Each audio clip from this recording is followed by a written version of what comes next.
Hello and welcome to Professional Academy 2050. Today's category is leadership. The title of the book is Scaling Up Excellence Getting to More Without Selling for Less by Robert I. Sutton and Hugai Rao. What's inside? Learn about best scaling strategies, practices, and mistakes to avoid. Scale up your company's excellence and take it to a new level. You will learn what a perfect employee leader looks like, the best strategy to choose for scaling, how to scale in the most efficient way, mistakes to avoid when scaling. Key points: 1. There is always resistance to an uphill journey. 2. Don't overcomplicate things. 3. Identify scalable solutions. 4. Don't stretch resources too thin. 5. Create a sense of ownership. 6. Titles are not as important as human connection. 7. Eliminate every potential clog. And 8 is the conclusion. About Robert I. Sutton and Hugai Rao. Robert Sutton is a Stanford University professor, organizational behavior and management researcher, and best-selling author. Hugai Rao researches organizational behavior at Stanford School of Business. Let's begin. First up, there's always resistance to an uphill journey. Organizations that promote and sustain greatness are full of relentless restlessness. That feeling of we could do better, they drive the need for ongoing innovation. In this book, Sutton and Rao tackle a problem that every leader in an organization faces: spreading positive attitudes and behaviors as our team grows into a large one. They explain how to create exceptional company performance and refresh it with better methods of achieving goals rather than settling for mediocrity. We can distinguish a great company by looking at or feeling its scale. Advertising your slogan on billboards is not enough. Having a lasting impact on people's mind is what hits differently. To reach that, professionals should have a unified and consistent plan of how, when, and what to do to achieve scaling. To emphasize this next sentence, scaling takes profound alignment and shared creative vision inside the company. Scaling is all about preparation. It requires reconstruction of the company, but more importantly, of people's mindsets. This summary gives essential practical advice on mastering the art of scaling excellence within any organization.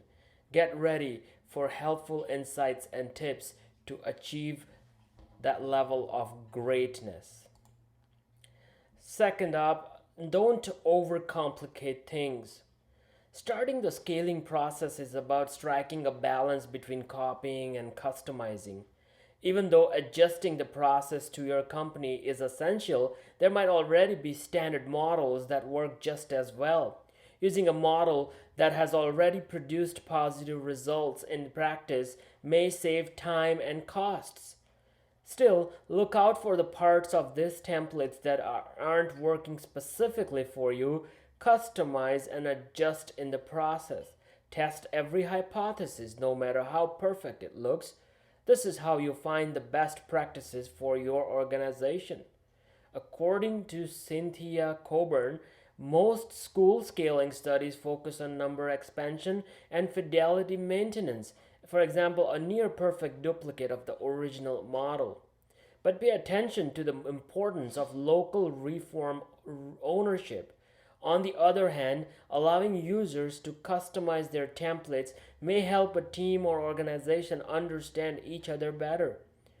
To emphasize this next sentence, growth may not always imply development.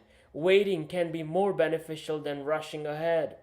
When working on scaling, you can do it on your own or with a partner.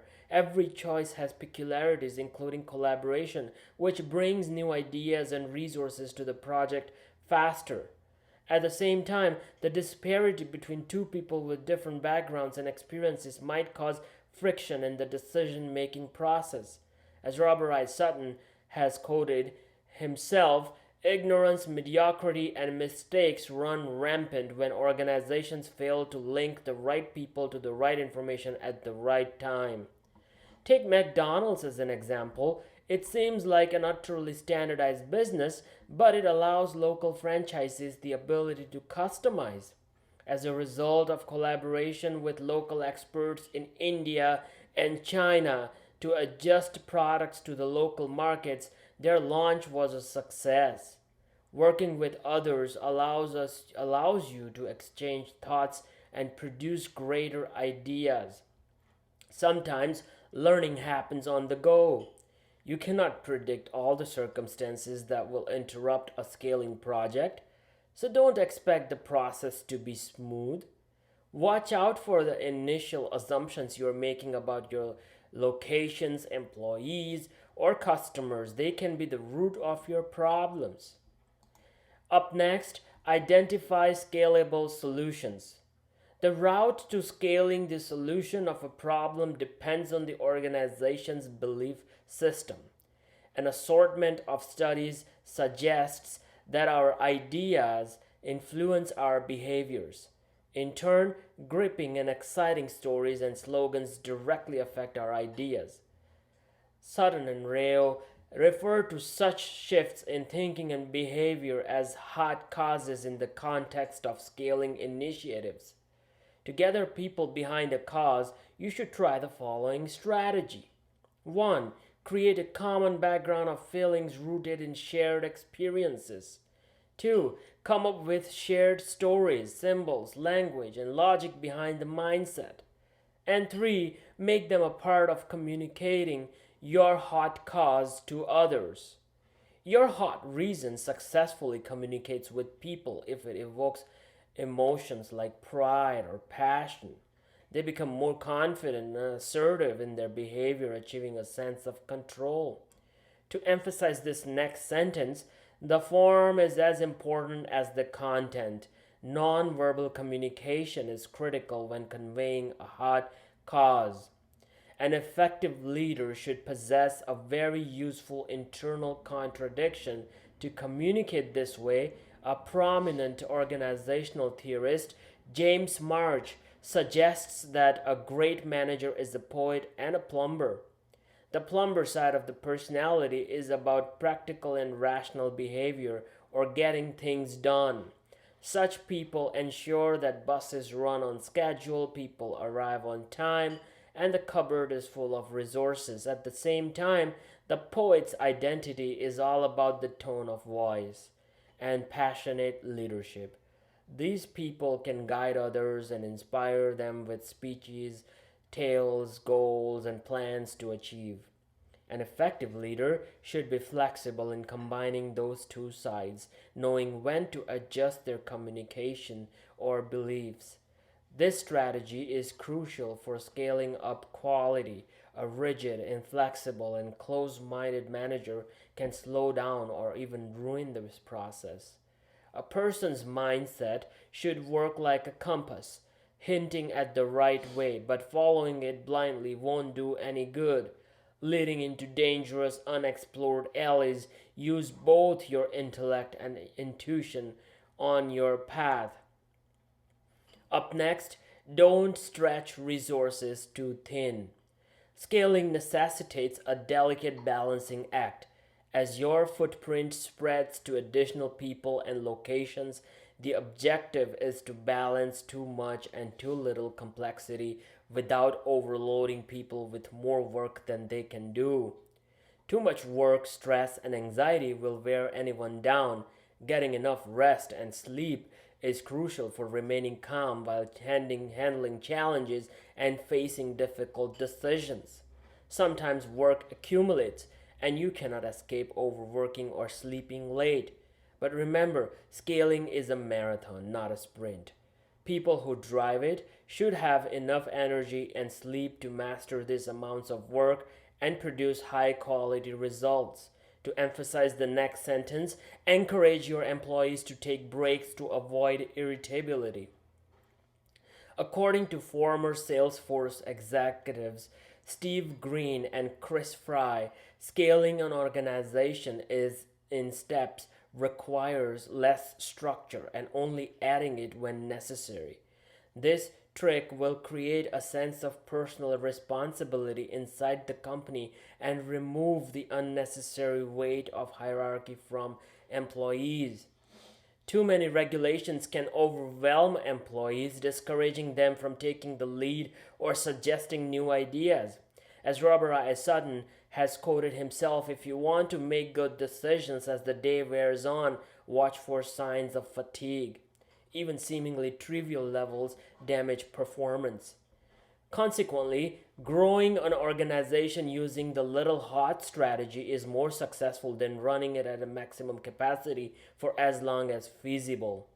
People become overloaded and make poor decisions in companies where the governing attitude is to stretch resources to the maximum.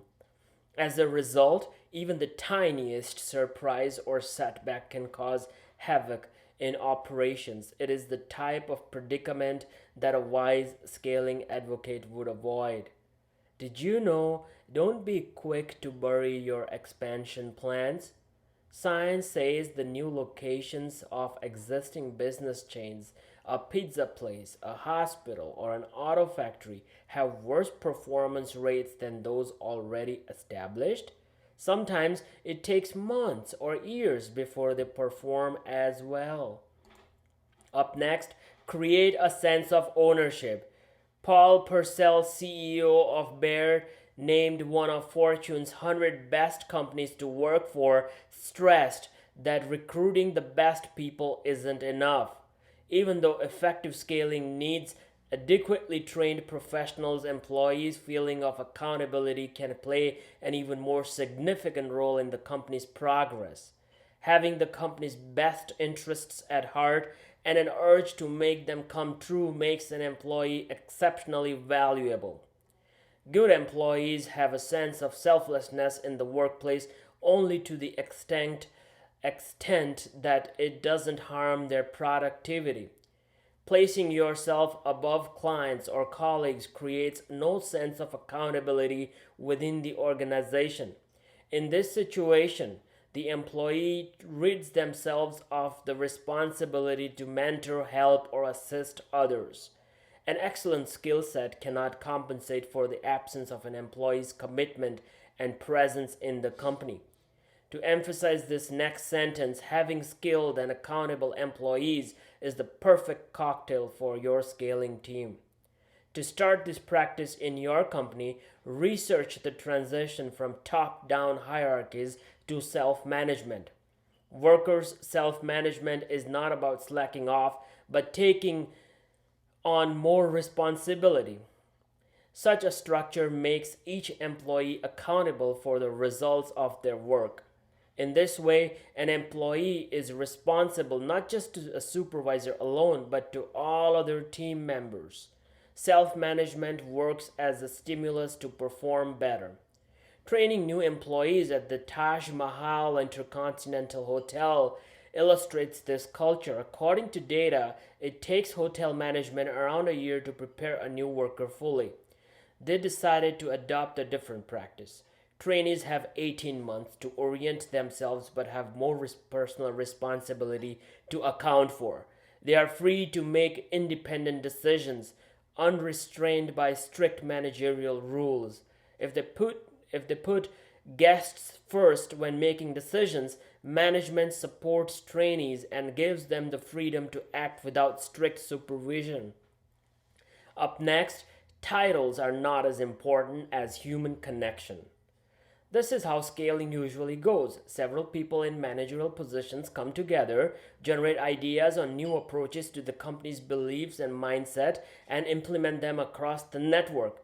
However, supporters drive efficient scaling and bring it to life. Your scaling team should have a support group of people who trust their leadership and are ready to implement the proposed changes. Numbers and gains are significant, but the bond between people ultimately matters within the company. The connection also needs scaling. If employees share rhythms, tasks, and worldviews, it becomes easier for them to collaborate and commit to the common goal.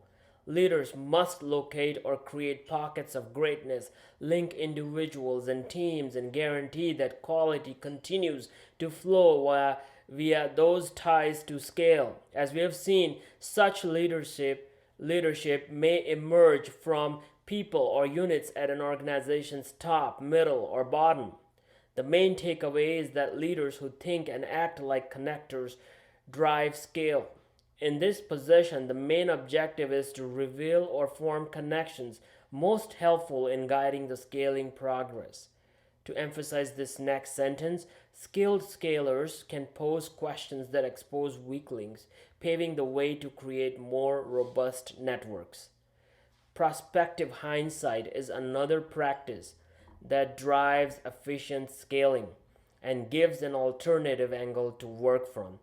Questions like, what are our tasks for next week, provide only a partial perspective. Try asking, what would we have done if we had an efficient and successful week? Putting your work into this perspective helps you plan more efficiently and achieve your desired results faster.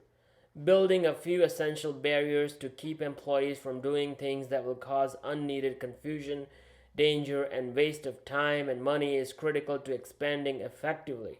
But try not to go overboard with limitations even when rigorous repetition and replication are essential to reduce the cognitive burden and focus on the most vital issues. The sensation and belief that your team is accomplishing something extraordinary together will serve as a driving force. This team shared feeling of joy and fulfillment will further motivate the scaling process. A sense of hard work that pays off spurs people to feel proud of themselves and work even harder on the next joint company effort. Up next, eliminate every potential clog. Researchers have proved that evil is stronger than good in the workplace, but even some bad could undermine a lot of good. They found terrible emotions, poor parents, and negative feedback as having more influence than good emotions, and bad information is absorbed more fully than good information. Companies Companies should be careful with the incentives they use so as not to encourage harmful conduct among their employees. Before long, a destructive attitude and culture form and spread in the organization. Such behaviors become the norm, pressuring other workers to follow this damaging example. For example, Dr. Beverly Hall, Atlanta school superintendent between 1999 and 2010, declared incentives for principals whose schools performed best in statewide tests. She went over the board by chastising, sometimes through demotion, principals whose schools were lagging.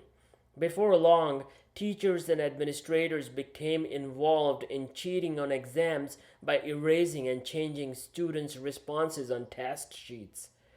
To emphasize this next sentence, incentives can lead to counterproductive results when workers are rewarded and punished for undesirable behavior.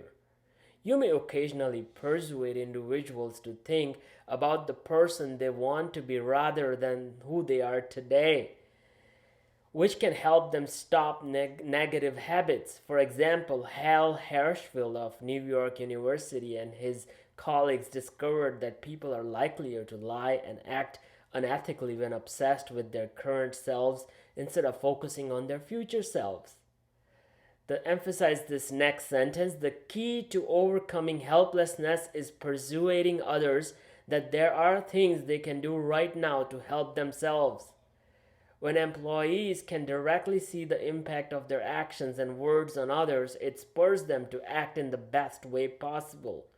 In addition, this type of feedback demonstrates the importance of forming appropriate business relationships that can help the business continue to grow in the future.